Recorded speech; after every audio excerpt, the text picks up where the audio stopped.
Must be bring a thug to court day, the white cop sneered, nudging his partner as they both laughed under their breath. The courtroom wasn't even full yet. A bailiff finished checking someone's ID near the entrance. On the bench, the judge flipped pages absently, but the smirk on the cop's face spread like a virus. One chuckle led to another. Hope the judge brought her translator, the other officer muttered. He looks like he got lost on his way to booking. The man they were talking about? A tall, sharply dressed black man in a navy suit. No tie. Clean fade. Calm eyes. Not a flinch on his face. He stood just behind the defense table, hands clasped, waiting. Another officer leaned over. Yo, who's this guy even reppin'? Himself? Probably got assigned some back alley public defender who's already drunk, the smirker laughed. Let's get this over with so I can grab lunch. A beat passed. Silence didn't follow. The man in the navy suit finally stepped forward. No need for representation, he said, voice crisp cutting through the static buzz of murmurs. I'm not here to defend myself. The officers blinked. One cocked his head. Then what are you here for, suit? The man's eyes drifted to the judge. Your Honor, he said coolly, I'm here for them. He pointed directly at the two laughing cops. The smirks died instantly. The judge raised an eyebrow. And you are?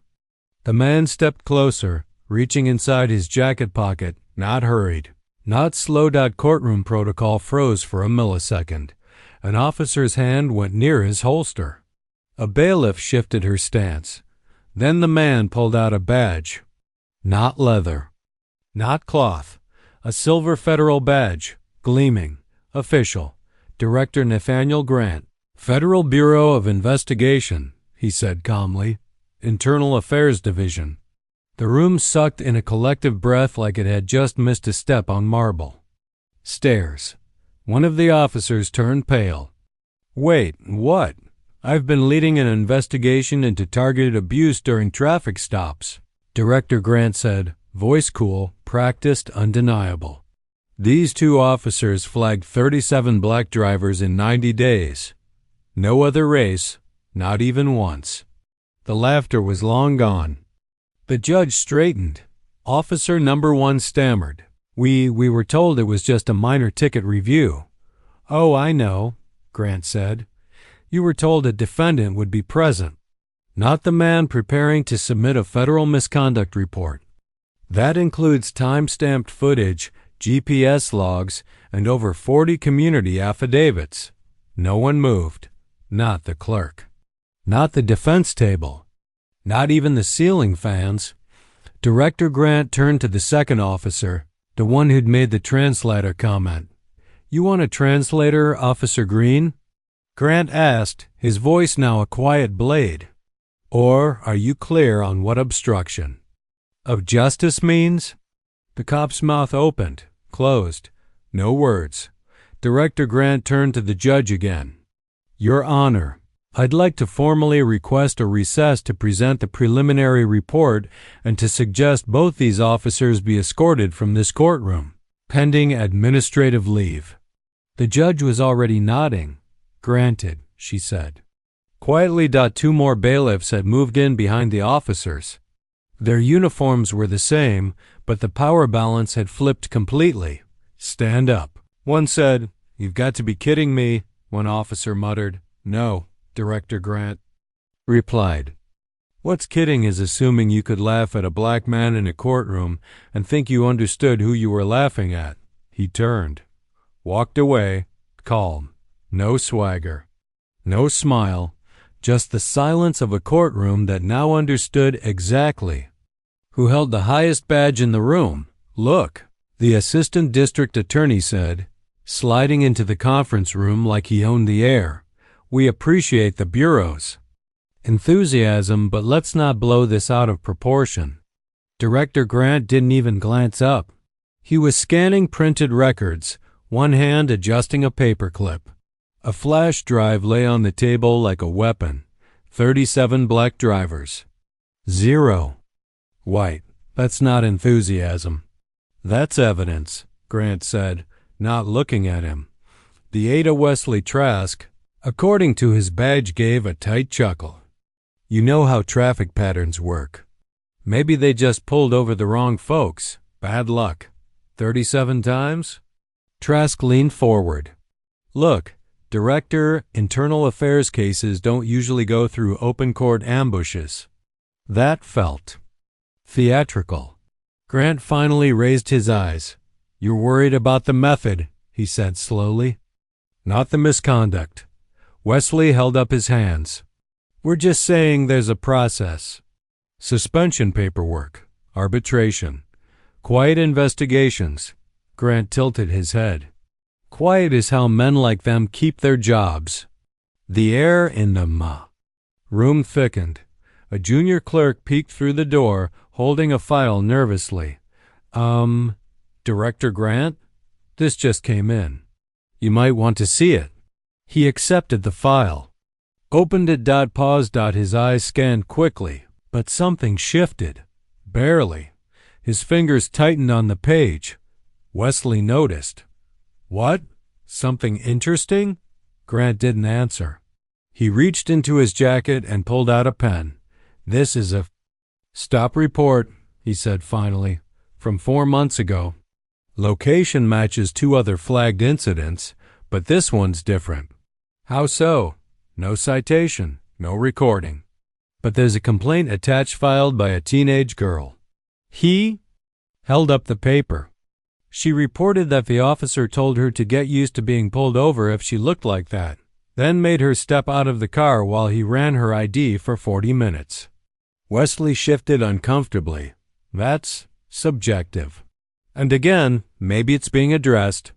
It was filed and closed the next day. Officer Green marked it as resolved due to lack of merit. No supervisor signed off. Wesley sighed. Okay, so maybe that one slipped. No, Grant said quietly. That one was buried. He clicked the flash drive into the laptop. Beside him, a screen lit up. Grainy dashcam footage filled the frame. Grant didn't even hit play. He just looked at Trask. This is your opportunity to stop digging. Trask folded his arms. So what do you want, Director? Public shaming? A press conference? A citywide suspension of officers? You can't burn down a department for 2 bad apples. Grant's voice stayed even, cold, precise. You think this is about 2 bad apples? He said. This is about the tree, the soil, the man who keeps watering it and pretending it's just fruit. The screen behind him flashed frames from multiple patrol cams, each showing the same officers. Same smirks. Same demographic. Trask's face shifted. His confidence wavered for the first time. These are not isolated incidents, Grant said. They're patterns. Patterns your office ignored, or worse, enabled. A knock hit the door. It was the courthouse security chief, Director. She said, You need to see this. There's already a protest forming on the steps. Reporters, too. Looks like someone leaked part of the badge footage. Trask's head whipped around. Leaked? Grant stayed calm. Then I suggest we give them the rest of the truth before someone else tells it wrong. He stood. Trask remained in his chair, hands limp. You didn't expect me to be the one behind the defendant's table, Grant said. Pausing at the door. That was your first mistake. Trask looked up. And your second? Grant added, voice dropping to a low, cutting tone. Assuming the FBI plays by your rules. He stepped into the hallway, already moving toward a microphone, a crowd, and a city about to learn what systemic silence really costs. And we remind the public to remain calm. All internal matters are being handled appropriately. Click. Grant muted the television in the lobby. Same stage statement. Same fake smile. The courthouse's official press conference had just wrapped, and it didn't mention his name once. Not a word about federal oversight. Not a word about the leaked dashcam clips now trending in every major city. He dialed a number. One ring. "Langston," said the voice on the other end. "It's Grant. Pull the footage. All of it. Full access. No redactions." "Understood. Just dropped a folder in your secured drive. You want me to initiate phase 2? Not yet." He ended the call. Across the hallway, courthouse employees moved with unnatural stillness. Some whispered, some stared. One clerk hurried by, avoiding eye contact. He walked back into the makeshift command room, the one they'd reluctantly given him after the footage hit. 4.6 million views in 6 hours. Wesley Trask was already waiting. Inside, pale and trying to hide it. "You made it worse," Trask snapped. "Now we've got news vans outside, angry parents. City council's calling me." Grant didn't sit, "And maybe you'll start listening." "This isn't how things are done, Grant. You're supposed to report, not headline." "I didn't leak the footage," Trask scoffed. "Please." "I didn't," Grant repeated calmly. "But now that it's out, I will confirm it." He reached into the file folder on the table, removed a printed still shot. It showed Officer Green, hand resting casually on his holstered weapon, standing over a crying teenage girl. She's 15. He detained her alone, in the dark. "For no reason," Grant said. "And your office ruled it procedural in under 12 hours. Trask looked away. "You think dragging this into the spotlight helps?" "No. I think dragging it into silence is why it keeps happening." Before Trask could respond, Grant's phone buzzed. A text, "Greater than live in 20. All networks." He nodded. To himself. "This ends today," Grant said. Trask's voice cracked. "You're going on record?" Grant's reply was razor sharp. "I am the record." 20 minutes later, the press microphones gleamed under sunlight. Reporters shouted over each other. The courthouse stairs were lined with protesters, signs raised high. "Who polices the police?" "Grant for justice." "We saw the tape." Director Grant stepped forward. "No teleprompter?" A reporter called out. He raised one eyebrow. "I didn't come to perform." Flashes burst. "I am Director Nathaniel Grant of the FBI's Internal Affairs Division. As of 3:45 p.m. today, a formal investigation into the conduct of Officers Green and Strickland is underway." More flashes. Murmurs rippled. "But this is not about two names.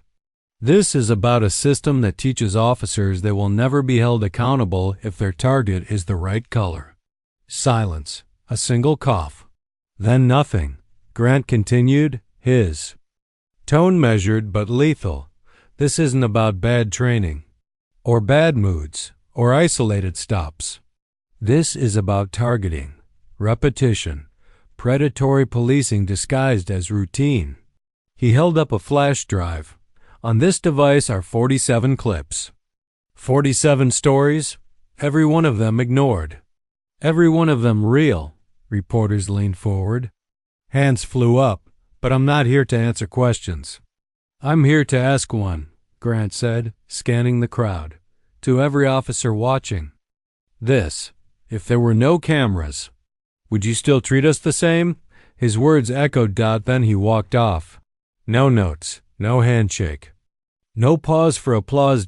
Just the sound of cameras clicking and a city that had just watched power speak without needing to yell. "Call him off," the mayor snapped. "Right now." Councilman Dorsey looked between her and the city attorney. "Ma'am, he's FBI. We don't call off the federal director." Mayor Hensley slammed a folder onto the conference table. "He's hijacking the city's narrative. He's blowing up traffic stops like it's the next Watergate. That press conference made us look complicit." The city attorney cleared his throat carefully. "Technically, you were briefed 2 months ago. That internal memo," she turned on him like a blade. "I didn't read it." "Who reads every memo?" Silence. Until a knock. The door opened. Director Grant walked in, flanked by a federal aide. He didn't wait to be invited. The mayor leaned back, her tone dropping to faux cordial. "Director Grant, so nice of you to join us." Grant stood across from her, didn't sit, didn't smile. City Hall requested an urgent conversation. He said coolly, "I assumed it was to offer support."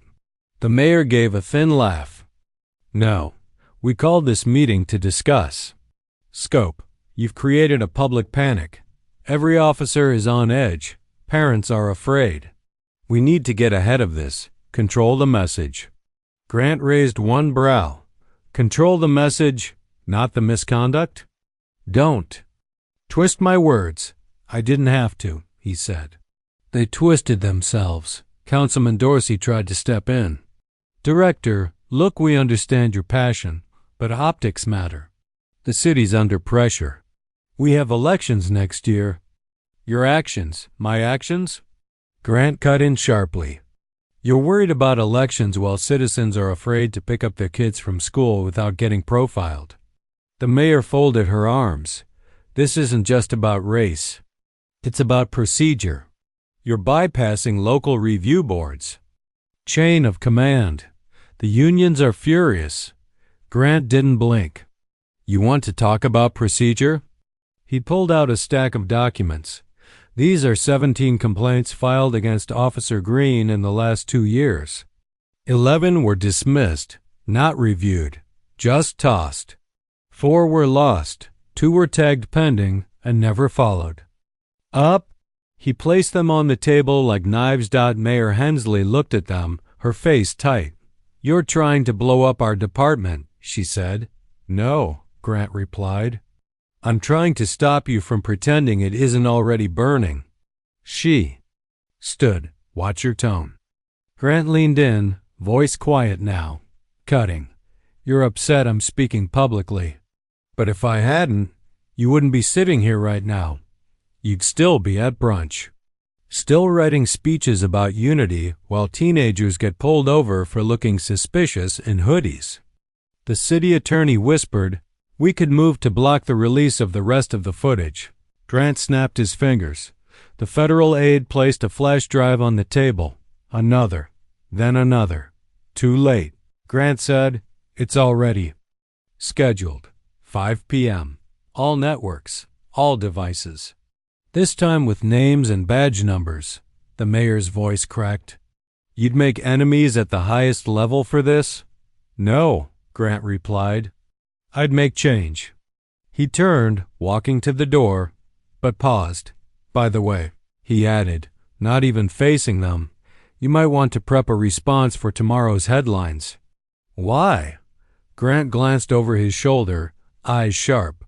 "Because one of those officers was caught last year threatening a child on body cam. And you all buried it." A silence heavier than stone dropped in that room. Then Grant walked out, and as the doors closed behind him, every soul at that table knew he wasn't backing down. He was just getting started. Is Director Grant even here? The judge scanned the courtroom. Defense tables empty. Wesley Trask, arms full of files, smirked slightly. "Guess the media circus finally ran out of gas." He turned to his aide. "Make sure we file a delay motion. If the FBI doesn't show, that's not on us." Then the back doors opened. No rush. No drama. Director Grant walked in, suit sharp, folder tucked under one arm like a quiet declaration of war. He said nothing as he took a seat. The judge glanced up. "Director, you're late." "By 47 seconds, Grant said without apology. I Needed the exact time stamp. Trask rolled his eyes. "Your Honor, the city believes this entire case is being distorted by narrative over fact, emotion over data. My office requests that the previously submitted video evidence be considered only within legal relevance." Grant stood, opened the folder. "Your Honor, I'd like to introduce a single exhibit. No commentary, no voiceover. Just the footage unedited, with time code and context." The judge raised an eyebrow. "Is it new?" Grant didn't blink. "It's forgotten." He walked to the evidence card and inserted a flash drive. The monitor behind the bench flickered on. No music, no cuts. Just cold, still footage. A black father pulled over with 2 kids in the back seat. Officer Green asking the child if he had anything sharp in his pockets. The child couldn't have been older than 9. The courtroom went still. Trask started to speak. The judge held up a hand. Another clip rolled. Dash cam. A pregnant woman sobbing as Officer Strickland kept her on the hood of her car during sin. A rainstorm. Ma'am, we're checking for concealed carry. You look nervous. She kept repeating, I'm just trying to go to my ultrasound. Murmurs rose, then clip number 3. A teenager riding a bike. No backpack, no headphones, no helmet, just a hoodie. Stop right there. What gang you with? Green's voice barked. The kid said, I'm going to tutoring. Trask's voice cracked. This is emotionally manipulative. Grant looked over. These are federal time-stamped clips. Each was reviewed and matched with departmental logs. None were submitted by the city, not one. The judge adjusted her glasses. Is that accurate, Mr. Trask? Trask sputtered. I can't confirm that. These weren't in our system. Grant placed a final paper on the desk.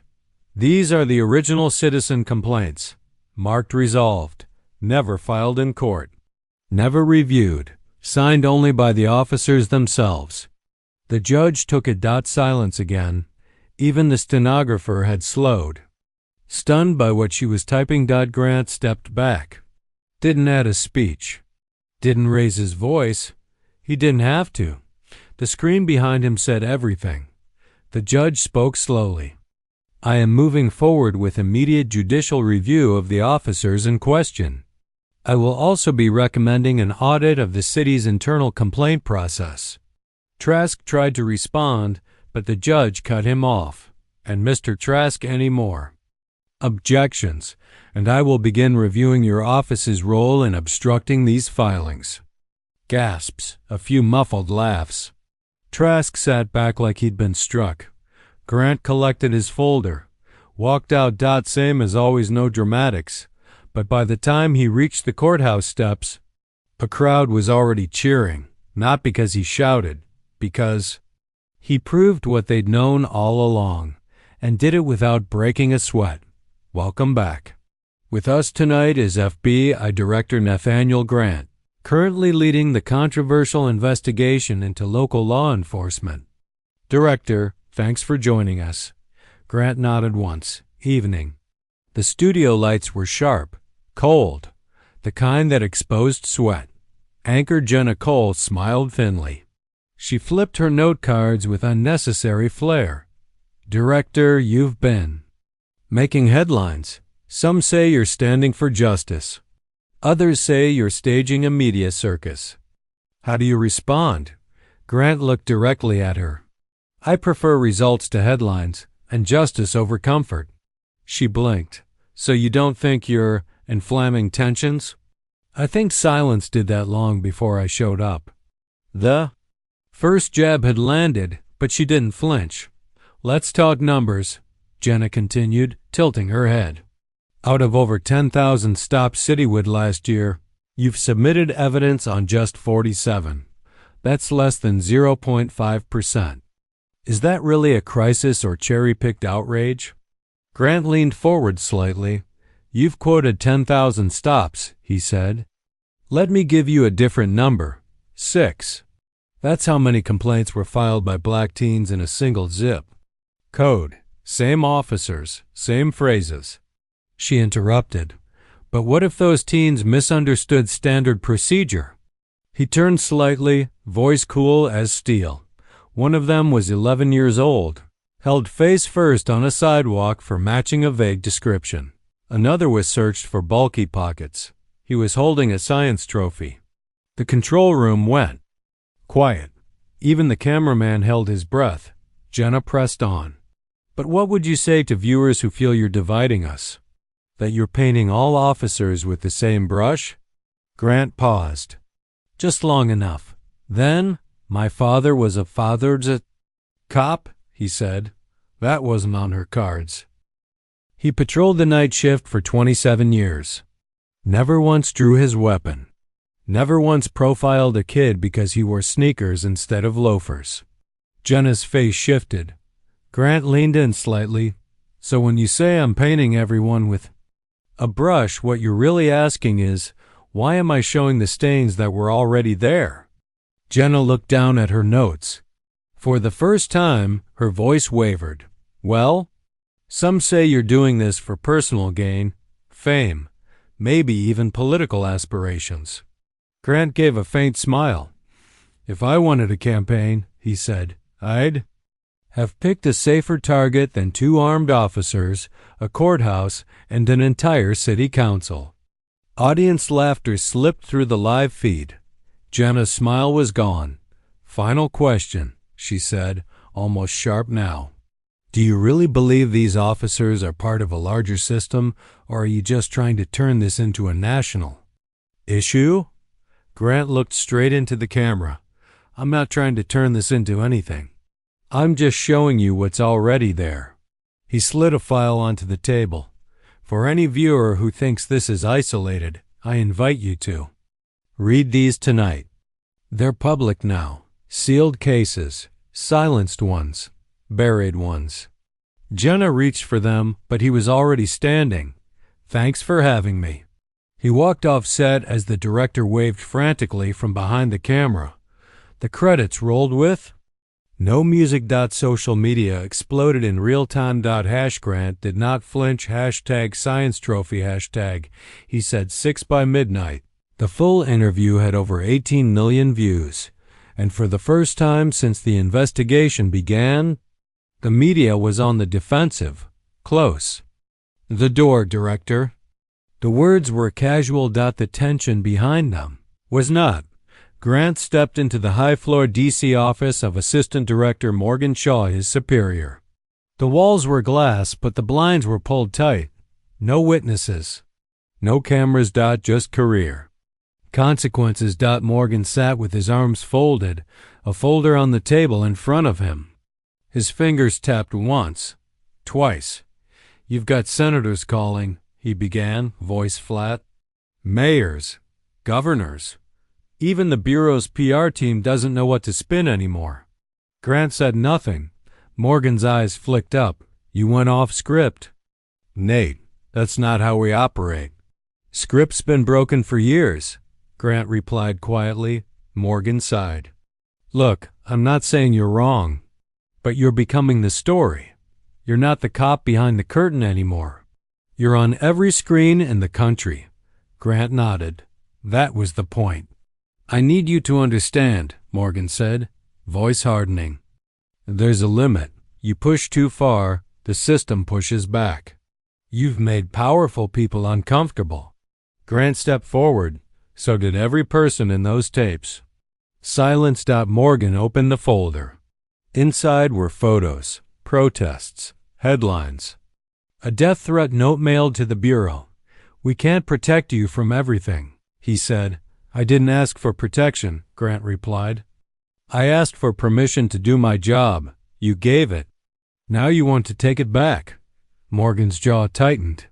I'm telling you, off the record, if you back off now, they'll let this blow over.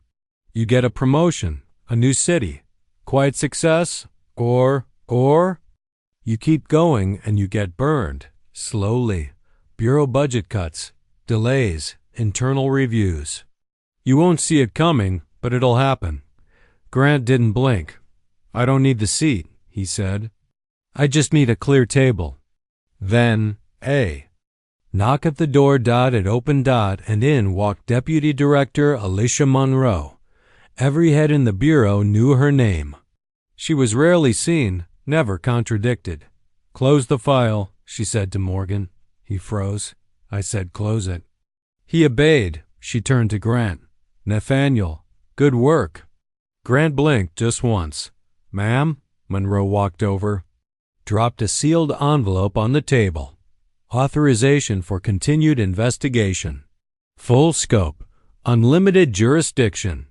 Signed. By the Attorney General this morning. Morgan stood. You can't just override me. I did, Monroe said. Because for the first time in 20 years, people believe someone at this table is actually doing their job. She faced Grant. You made enemies. That's true. But you made something else too momentum. He said nothing. She leaned in. I know what it costs to keep going. I also know what it costs if you stop now. Grant nodded. Just once, and for the first time, his voice cracked. Thank you. Monroe smiled faintly. I'm not thanking you, she said. I'm holding the door open while you run through it. Now go finish what you started. As she walked out, Morgan sat back, defeated. Grant turned to the window. The blind stayed shut, but outside, the whole country was finally watching. The chants started before sunrise. No more silence, no more shame. Protect, not profile. We believe the tapes. City Hall was surrounded by bodies. Thousands, not just angry, focused. Teachers, nurses, teens with signs made of cardboard and fury. Elderly men in wheelchairs. Mothers with strollers. Fathers with folded arms. A local barbershop had set up free cuts on the sidewalk. A school handed out sandwiches. It wasn't chaos. It was organized resistance. Director Grant stood 2 blocks away. No press, no camera. Just coffee in hand, watching history move like a tide. His phone buzzed. Greater than emergency council vote just called. Going live in 10. He sipped once, then turned toward the municipal building. The windows were lined with anxious faces, staffers looking out, politicians pacing. Inside, council chambers were on fire. The footage left us no choice, Councilman Dorsey said into the mic.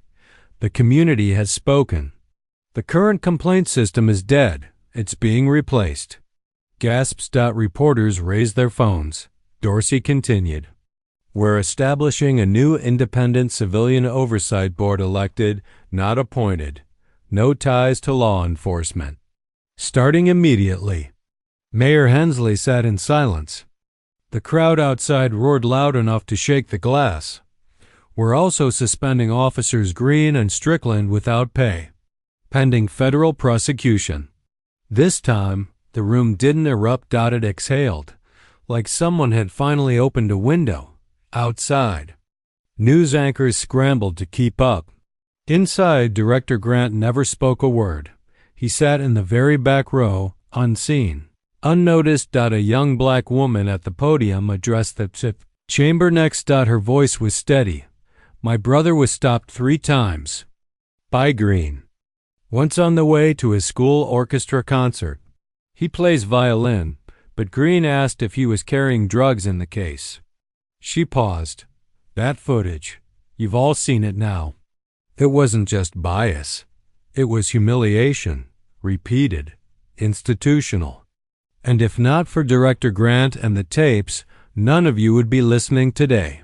Dorsey bowed his head. Another councilwoman stood. We owe the community, but we also owe Grant our respect. Because he didn't come here for applause. He came here for accountability. Mayor Hensley finally spoke. He also came without compromise. Grant closed his eyes. That line hit harder than she intended. Outside, the crowd turned as a single teen held up a poster with Grant's face and a quote underneath. I don't raise my voice. I raise evidence. Around him, people copied it onto signs, T-shirts, phone wallpapers. They'd taken his words and made them bigger than him. Grant didn't step forward, didn't wave. He just walked away. Quiet. Because this part wasn't about the FBI. It was about every single person who'd ever been pulled over, profiled, or silenced, and now finally felt like someone heard them. This wasn't the end. It was the shift. Breaking.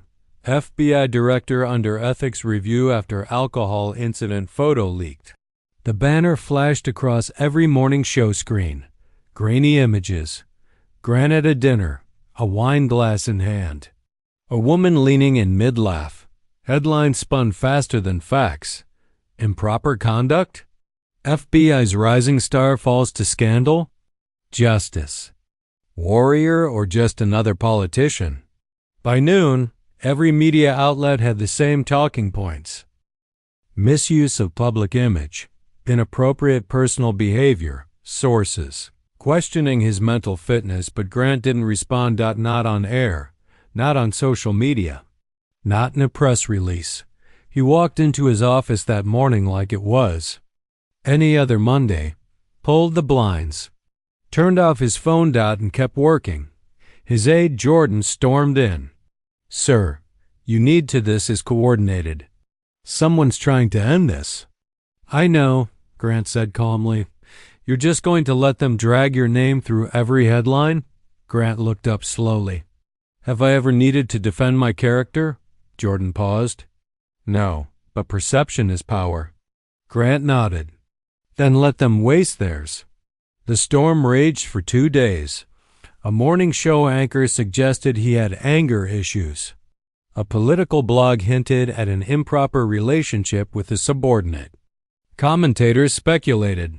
Panelists frothed. Then, on the third night, a notification popped on every phone in the country. Full video released from Grant dinner incident. A 2-minute clip, crystal clear. Grant seated with a group of Black professionals, mentors, educators, veterans discussing youth justice reform. No slurs. No aggression. No drunken behavior. The woman in the photo? A civil rights attorney and mother of 3. The lean in? Whispering that her daughter got into law school. The glass? Sparkling water. The smear unraveled like a cheap thread pulled too far. Within hours, every outlet began issuing clarifications. Context changes everything. Mischaracterized images surface. Director Grant's meeting confirmed to be community-based, not social. A single clip of Grant sitting silently while being ambushed on the news went viral again. The caption, "He knew. He waited. He won." Back in D.C., Monroe entered Grant's office. She shut the door behind her. Didn't say a word. Just nodded.